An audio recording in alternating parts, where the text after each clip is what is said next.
What is your can't eat at everybody's house horror story? 1. My mother-in-law fished around in the compost bin with her bare hands, didn't wash them, wiped her garbage juice hands on a towel and then went back to prepping the salad. She also got horrifically offended if I didn't want to eat at her house. 2. There was one time I was eating at my boyfriend's house and his grandmother was cooking. She wasn't feeling well and everyone offered to cook that night but she insisted. Usually when she's cooking she doesn't like anyone in the kitchen. The kitchen, however, is the first thing you see when you walk into the apartment. I came back from the store helping pick up a few things for dinner and walked in to see her blowing her nose with her hand and then using the same hand to massage seasonings into the chicken. She cooked the chicken and the rice. I didn't eat that day and just said I'd eaten before I came over. Some of his family members thought I was rude but I didn't have the heart to tell them they didn't like me very much anyway because I was shy. 3. I was babysitting a kid in a pretty dirty house. I was told to wake him up, supervise his bath and changing clothes and feed him. I was welcome to whatever was in the fridge. The house and his clothes were filthy. Then when I opened the cabinets, floods of roaches poured out. There were roaches in every open box and container. I took him back to my house and returned him later that day. I hope the boy ended up in a better situation. I found out CPS got involved shortly after.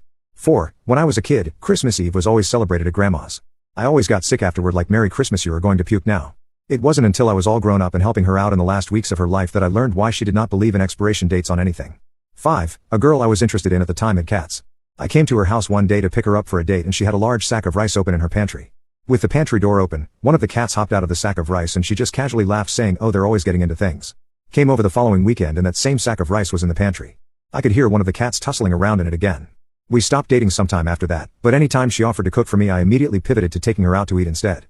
6. I visited a friend's house where he lived with his mother. She asked if I wanted coffee and I said I would. Upon finishing the cup and taking the last few gulps, I found a used Band-Aid stuck to the bottom. Never ate or drank there again. 7. Told my dad my sandwich tasted like fly spray at my grandma's house. He didn't believe me. 2 days later I caught my grandma spraying the countertops clean with the $1 fly spray from the cheap store.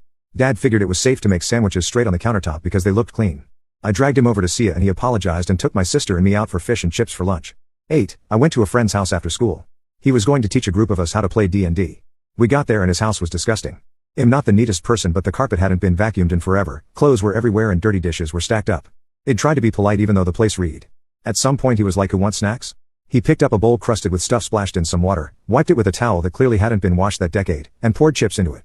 Then he asked if we wanted to stay for dinner. We did not. 9. My first boyfriend's parents invited me for Thanksgiving. I came over a few days before Christmas and all the same dirty dishes from Thanksgiving were still in the kitchen. I passed on coming over for Christmas dinner. 10. Had a Christmas party at work. Someone brought pasta salad. The bowl was full of cat hair. I wanted to throw up immediately. Unfortunately I'm bad at keeping a poker face.